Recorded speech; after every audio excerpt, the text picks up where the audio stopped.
Property dealer था। उसने अखबार में यानी पेपर में इश्तिहार देखा, एडवर्टाइज देखी, मकान बराए फरोख्त, यानी ये मकान बेचना है।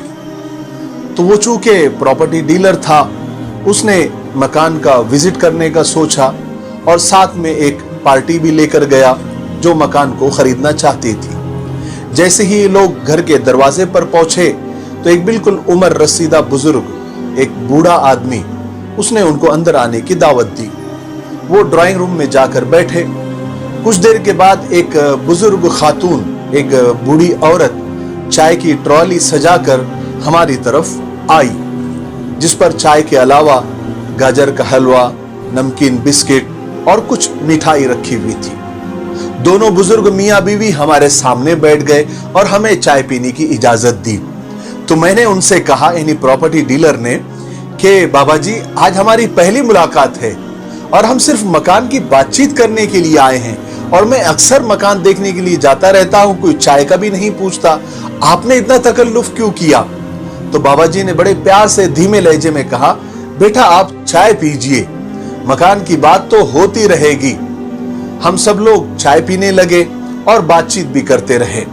बहुत सारी बातचीत होने के बाद हम पॉइंट की बात पर आए, यानी कहा कि बाबा जी अब हम मकान की बात करते हैं, ये मकान आपको कितने में देना है? तो बाबा जी ने कहा, बेटा मुझे 50 लाख में ये मकान देना है। तो जो प्रॉपर्टी डीलर था वो कहने लगा कि हम हैरान हो गए और कहने लगे, बाबा जी ये मकान की कीमत 30 लाख रुपए भी नहीं है और आप 50 लाख रुपए बोल रहे हैं। आपने चाय पिलाकर हम पर एहसान कर दिया, आप बेवकूफ बना रहे हो।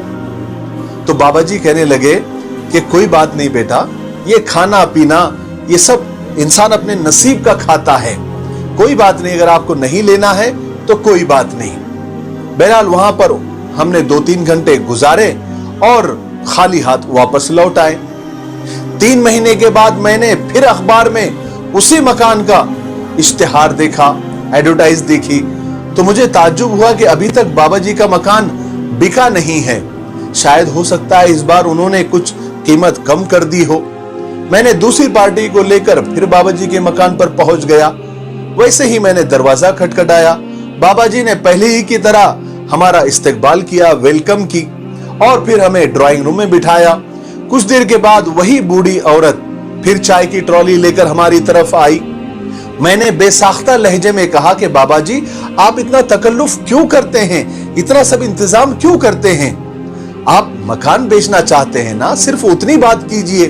तो बाबा जी ने कहा, बेटा चाय पीजिए, चाय खाना पीना ये सब इंसान अपने मुकद्दर कर लेकर आता है, इसमें हमारी कोई बात नहीं है। मकान की बात बाद में होते रहेंगी, पहले थोड़ी बातचीत करते हैं, गुफ्तगू करते हैं। फिर पहले की तरह हमने घंटा 2 घंटा बातचीत की, गुफ्तगू हुई, फिर हम पॉइंट की बात पर आए। मैंने फिर पूछा कि बाबा जी आप मकान कितने में बेचना चाहते हैं? फिर बाबा जी ने 50 लाख रुपए की डिमांड कर दी। मुझे गुस्सा भी आया और हैरत भी हुई। मैंने दिल में सोचा कि ये बाबा जी थोड़ा दिमागी मरीज लगते हैं, मेंटली थोड़े से कमजोर लगते हैं। मैंने इजाजत ली और आज फिर दोबारा खाली हाथ वापस लौट गया। अब इस बात को काफी महीने गुजर गए, तकरीबन साल के ऊपर हो गया। मेरा एक दोस्त था जो वो भी प्रॉपर्टी डीलर ही था, उसका मुझे फोन आया। उसने कहा, भाई एक मकान मिल रहा है, काफी सस्ता है, अगर तुम्हारा इरादा हो तो चलो साथ में मकान देखते हैं।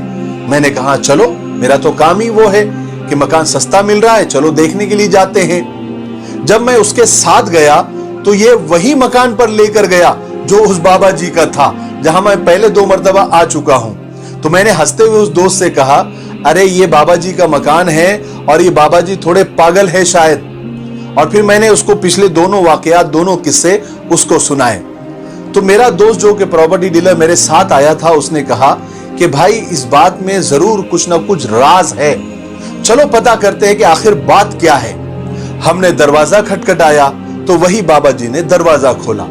बाबा जी की जैसी नजर मुझ पर पड़ी, उन्होंने बड़ी मोहब्बत से मुझे गले से लगा लिया और पहले की मर्तबा की तरह ही बल्कि उससे ज्यादा उन्होंने हमारा इस्तकबाल किया, वेलकम किया, दावत दी और ड्राइंग रूम में ले जाकर हमको बिठाया। कुछ देर के बाद वही बूढ़ी औरत चाय की ट्रॉली लेकर हमारी तरफ आई और बाबा जी ने चाय, गाजर का हलवा और नमकीन वगैरह हमारे सामने रखा और हमको खाने के लिए कहा। तो मैंने बाबा जी से कहा कि बाबा जी, इस बार हम चाय उस वक्त तक नहीं पिएंगे जब तक ये बात आप हमको नहीं बताते कि आप मकान का, अपने घर का इश्तिहार, एडवर्टाइज अखबार में देते रहते हैं लेकिन मकान बेचते नहीं हैं, क्योंकि आपको मालूम है कि आपका मकान 25-30 लाख के ऊपर नहीं है और 50 लाख कोई आपको देने वाला नहीं है। फिर भी आप इश्तिहार देते रहते हैं, अखबार में एडवर्टाइज देते रहते हैं और जो भी आता है उसको बस खातिर तवाज़ो करते हैं, उनको खिलाते पिलाते हैं, घंटा 2 घंटा उसके साथ बातचीत करते हैं, गप्पे मारते हैं और उसके बाद उसको खिला पिला कर भेज देते हैं। बाबा जी, ये आखिर माजरा क्या है? ये चल क्या रहा है? ये बात सुनकर बाबा जी ने अपनी बूढ़ी बीवी की तरफ देखा और फिर उदासी वाली निगाह से मेरी तरफ पलटते हुए उन्होंने मुझसे कहा कि बेटा, हम मकान बेचना नहीं चाहते, हम सिर्फ ये चाहते हैं कि हमारे घर कोई आता जाता रहे, जिससे हम बातचीत करते रहे, कोई हमसे बात करता रहे। हम बूढ़े हैं, लाचार हैं, हमारे 3 बेटे हैं जिनको हमने अच्छी तालीम दिलवाई, अच्छी डिग्रियां दिलवाई, वो अभी बाहर मुल्क में हैं। वो हमारे लिए न होने के बराबर है, न कभी फोन करते हैं, न कभी बातचीत करते हैं और हम अकेलेपन की वजह से अपने को, अपने आप को, एक दूसरे को, घर की दरो दीवार को देख देख कर बिल्कुल उकता गए हैं। इसलिए हमने सोचा कि अपनी इस उदासी को दूर करने के लिए क्यों ना हम लोगों की तवाज़ो करें, लोगों की खातिरदारी करें, उनको खिलाए पिलाए। तो कोई आइडिया जहन में नहीं आ रही थी, तो ये आइडिया हमारे जहन में आई, क्यों ना हम मकान का इश्तिहार दें। लोग इश्तिहार देखकर घर देखने के लिए आएंगे, हम उनकी खातिर तवाज़ो करेंगे, उनको खिलाएंगे पिलाएंगे, घंटा 2 घंटा 3 घंटा उनसे बातचीत करेंगे, हमारा वक्त कट जाएगा और फिर 50 लाख रुपए कीमत सुनकर कोई ये घर भी नहीं लेगा और हमारा अकेलापन दूर हो जाएगा। बाबा जी की बातें सुनकर मेरा दिल पसीज गया, बेसाख्ता मेरे आंखों से आंसू निकलने लगे। मैंने दिल में सोचा, एक तो बुढ़ापा, उस पर से अकेलापन, ये दोनों चीजों के साथ जिंदगी गुजारना किस कदर कठिन हो जाता है। अगर देखना है तो ऐसे माँ बाप को देखो, ऐसे बुजुर्ग और बूढ़े माँ बाप को देखो जो अकेलेपन में और बुढ़ापे में और बुढ़ापे की इस उम्र में किस कदर उकता गए हैं। बाबा जी ने उस वक्त कहा कि बेटा, दुनिया की जरूरतों को पूरा करने के लिए सब कुछ हमारे पास है, लेकिन बुढ़ापे में औलाद का सहारा ही साथ देता है। बुढ़ापे में बूढ़े वालिदैन को आपके पैसे नहीं बल्कि आपकी जरूरत होती है, औलाद की जरूरत होती है।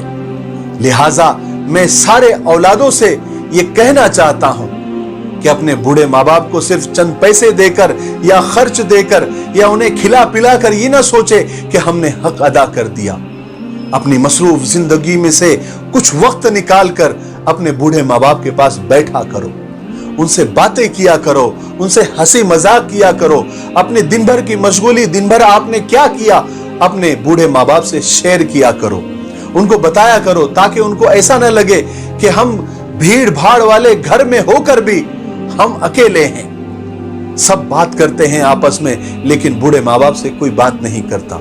ऐसा हरगिज न करे, वरना अल्लाह तबारक व तआला बूढ़े माँ बाप की इस नाराजगी और इस अकेलेपन से सख्त नाराज हो जाएगा और कहीं ऐसा ना हो कि इसकी सजा आपको दुनिया में दे दे और आखिरत में भी दे।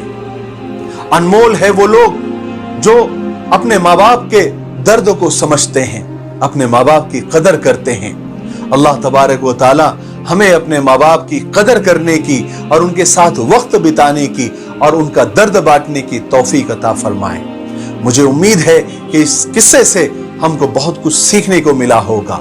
मेरे लिए, पूरी उम्मत के लिए और पूरी इंसानियत के लिए खैर और भलाई की दुआ करते रहें। अस्सलामु अलैकुम व रहमतुल्लाहि व बरकातुहू।